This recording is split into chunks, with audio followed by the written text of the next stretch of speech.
music has hit the Discworld and they're on a mission from Glod. That'd be Glod Glodson, and they don't really know why they just said it that, but Imp and Cliff are on a mission from Glod because they needed to pick up some stuff in Soul Music, Book 16 in Terry Pratchett's Discworld, and this is one of the real fanciful funs books when Imp, what is he? He's not an elf, very much not an elf. We don't like that kind of talk here.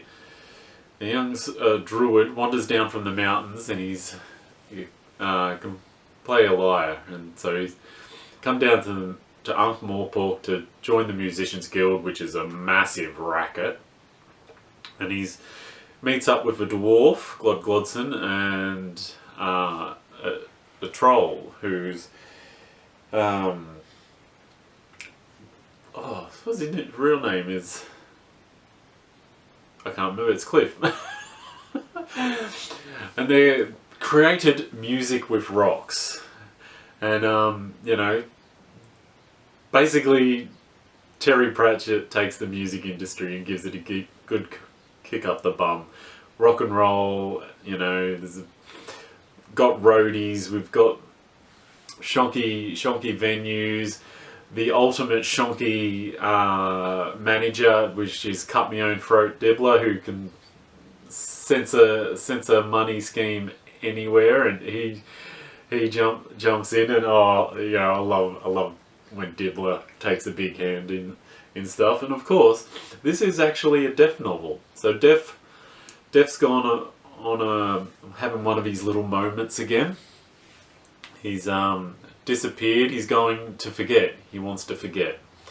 So he's sort of taken off, and in one of his silly little moods, as Albert would put it.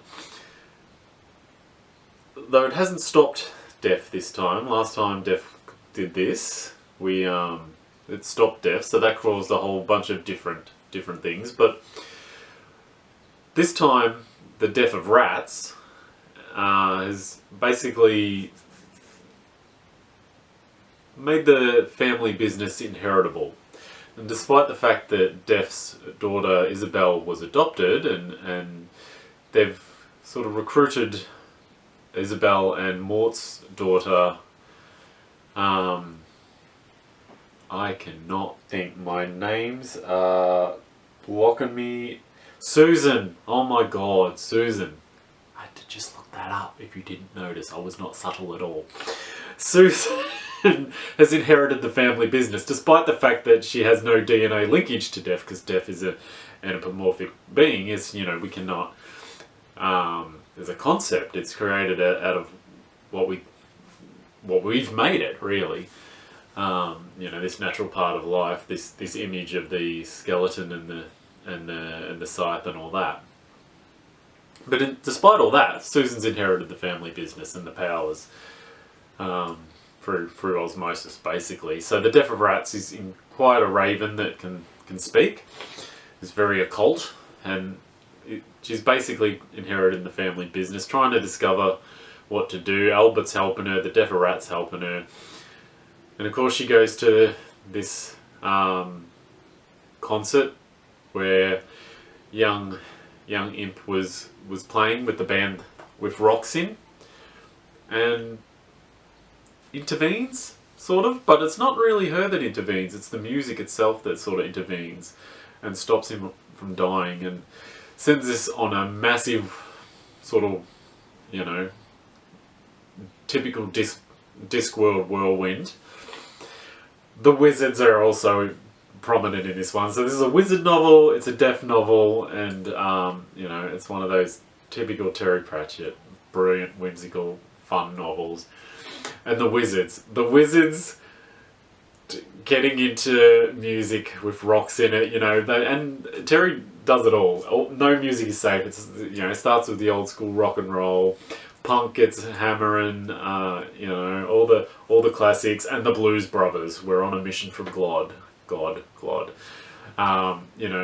That gets a real showing in this, the Blues Brothers. If you haven't seen the Blues Brothers, go out and watch the Blues Brothers.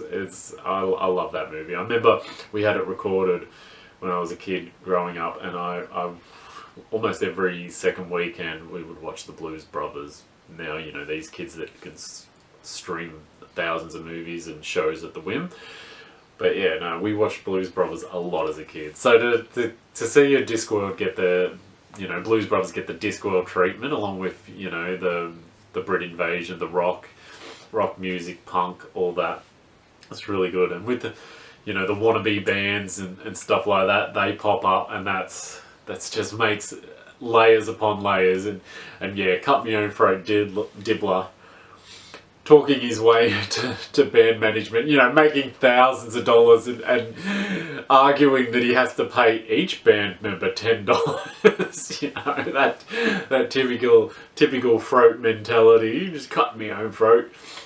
Like, as soon as I read this was the next on my list, as a, you know, I read them years ago, and listening to them again, I was like, oh, you just get excited. And I do it about most of them, to be honest, to be fair. I think if you've watched any of these, you'll know that that's what I do. I get excited pretty much at any one of them drops. But this one was definitely another one. I think it's, you know, the pure magic of it all. Even better, I think even Moving Pictures, I like this one more, because I'm, you know, even though the golden age of Hollywood was fun to pick on, I love music personally, and I grew up a lot listening to a lot of this old school music. So to watch it get its come up again, and then the Blues Brothers references, is just brilliant. There's a lot of little quirky little stuff in here, and I think the only thing they really didn't touch, or Terry really didn't touch, was music groupies. Because, you know, back in the day, and I suppose modern rap and stuff like that, they'd still do that, and pop stars and things like that, they still get the truckloads of groupies. You know, but they didn't do the groupies and the hair metal sort of, didn't get too late into it. But yeah, the old school rock and roll and a little bit of punk and it definitely got the treatment. The Librarian gets into it, and yeah, like I said, the wizards are, it's hilarious. The Arch Chancellor's not having a bar of it, but the Dean and